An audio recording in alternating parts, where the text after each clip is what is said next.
Welcome to Let Me Fix This. Enjoy the video. You start by confirming the card type and available balance so you can act without surprises. Once done, log into the issuer site or app and enter the card number and PIN. This tells you exact rupee value and any holds.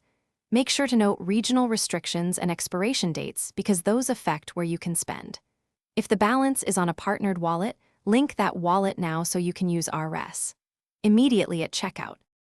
Next, link the gift card to the merchant account or a supported digital wallet so payments draw from the RS balance automatically.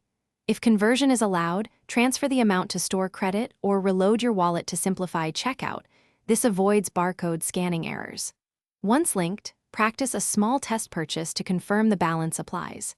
If the purchase exceeds the card, set up a split payment. Use the gift card first, then pay the remainder with your chosen backup method.